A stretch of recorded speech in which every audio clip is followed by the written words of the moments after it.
Hi friends, welcome to my YouTube channel Netra logs. ಇವತ್ತಿನ special ಬಂದು evening snacks bajji ಮಾಡ್ತಾ ಇದ್ದೀನಿ, ಮಸಾಲ ಬಜ್ಜಿ. ಅದಕ್ಕೆ ಬೇಕಾಗಿರೋ ಐಟಮ್ಸ್ ಬಂದು ಕಡಲೆ ಹಿಟ್ಟು,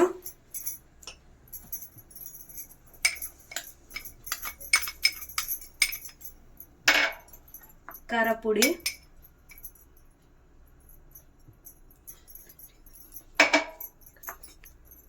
ಇವಾಗ ರುಚಿಗೆ ತಕ್ಕಷ್ಟು ಉಪ್ಪು ಹಾಕೋಬೇಕು. 1 ಸ್ಪೂನ್ ಹಾಕೊಂಡಿದ್ದೀನಿ. ಸ್ವಲ್ಪ ಅರಿಶಿನ ಪುಡಿ, ಸ್ವಲ್ಪ ಅಜ್ವಾನ,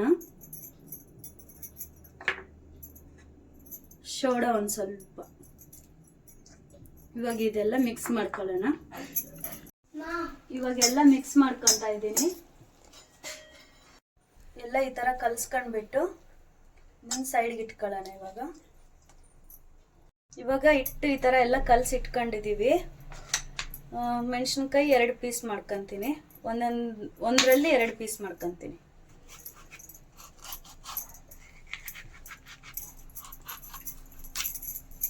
ಖಾರ ಬೇಕಂದ್ರೆ ಅದರಲ್ಲಿರೋ ಬೀಜ ಹಂಗೆ ಇಟ್ಕೊಳ್ಳಿ. ಖಾರ ಬೇಡ ಅಂದ್ರೆ ಅದರಲ್ಲಿರೋ ಬೀಜ ಸೈಡ್ಗೆ ತೆಗೆದು ಹಾಕೋಬಹುದು. ನಾನು ತೆಗ್ದಾಕ್ಬಿಡ್ತಾ ಇದ್ದೀನಿ ಬೀಜ, ಮಕ್ಕಳು ತಿಂತಾರೆ ಅಂತ ಹೇಳ್ಬಿಟ್ಟು. ಇವಾಗ ಎಲ್ಲ ಕಟಿಂಗ್ ಆಯ್ತು. ಎಣ್ಣೆ ಇಟ್ಕೊಂತ ಇದ್ದೀನಿ ಕಾಯಕ್ಕೆ.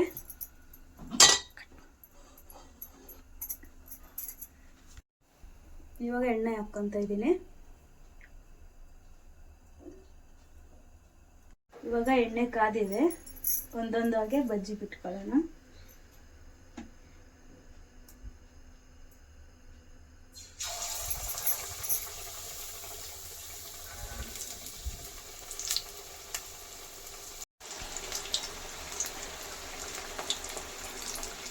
ಒಂದೊಂದು 5 ಬಜ್ಜಿ ಹಾಕ್ಕೊಂಡಿದ್ದೀನಿ.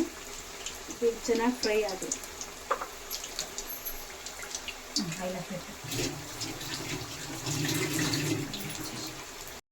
ಇವಾಗ ಚೆನ್ನಾಗಿ ಫ್ರೈ ಆಗಿದ್ದಾವೆ.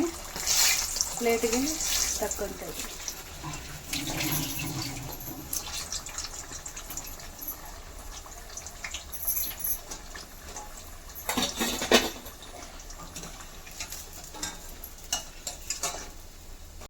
ಇವಾಗೆಲ್ಲ ಸೈಡಿಗೆ ತೆಗೆದು ಇಟ್ಕೊಂಡಿದ್ದೀನಿ. ಅದಕ್ಕೆ ಮಸಾಲೆ ಅಂತ ಹೇಳಿದ್ದಲ್ಲ, ಅದನ್ನು ರೆಡಿ ಮಾಡ್ಕೊತಾ ಇದ್ದೀನಿ. ಈರುಳ್ಳಿ ಹಾಕ್ಕೊಳ್ಳೋಣ, ಸ್ವಲ್ಪ ಸಾಲ್ಟ್ ಹಾಕ್ಕೊಳ್ಳೋಣ, ಸ್ವಲ್ಪ ಖಾರ ಪುಡಿ ಹಾಕ್ಕೊಳ್ಳೋಣ.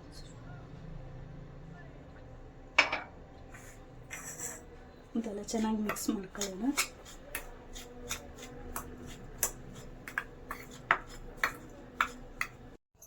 ಇವಾಗ ಬಜ್ಜಿ ಕಟ್ ಮಾಡ್ಕೊಳ್ಳೋಣ. ಇದು ಓಪನ್ ಮಾಡಿ ಅದರೊಳಗಡೆ ಮಸಾಲೆ ತುಂಬ್ಕೊಳ್ಳೋಣ.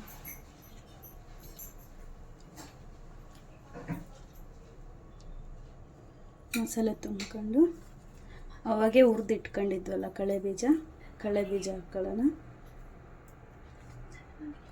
ಇದು ನನ್ನ ಮಗನಿಗೆ ತುಂಬ ಇಷ್ಟ, ಅದಕ್ಕೆ ಈ ಥರ ರೆಡಿ ಮಾಡ್ತಾ ಇದ್ದೀನಿ ಈವ್ನಿಂಗ್ ಸ್ನ್ಯಾಕ್ಸ್ಗೆ ತಿನ್ನೋಕ್ಕೆ. ಸ್ವಲ್ಪ ಕೊತ್ತಂಬರಿ ಹಾಕ್ಕೊಳ್ಳೋಣ. ಆಮೇಲೆ ಒಂದು 4 ಡ್ರಾಪ್ ಅಷ್ಟು ನಿಂಬೆ ರಸ ಇಟ್ಕೊಳ್ಳೋಣ. ಇವಾಗ ಬಜ್ಜಿ ಎಲ್ಲ ರೆಡಿ ಮಾಡ್ಕೊಂಡು ಸೈಡ್ಗೆ ಇಟ್ಕೊಂಡಿದ್ದೀನಿ. ಅದ್ರ ಜೊತೆಗೆ ಟೀ ಕಾಂಬಿನೇಷನ್ ಚೆನ್ನಾಗಿರುತ್ತೆ ಫ್ರೆಂಡ್ಸ್ ಈವ್ನಿಂಗ್ ಟೈಮು. ನೀವು ಎಲ್ಲ ಇದೇ ಥರ ನೀವು ಮಾಡ್ಕೊಂಡು ಟೇಸ್ಟ್ ಮಾಡಿ. ಇವಾಗ ಒಂದು ಗ್ಲಾಸಿಗೆ ಟೀ ಸೈಡ್ಗೆ ತಕ್ಕೊಳ್ಳೋಣ. ಅದು ನೋಡು, ಈ ಟೀ ನನಗೆ, ನಮ್ಮ ಮನೆಯವರಿಗೆ. ಬಜ್ಜಿ ಎಲ್ಲ ರೆಡಿ ಆಗಿದೆ ಫ್ರೆಂಡ್ಸ್. ಈಗ ನಾನೇ ಟೇಸ್ಟ್ ಮಾಡಿಬಿಟ್ಟು ಹೇಳ್ತೀನಿ.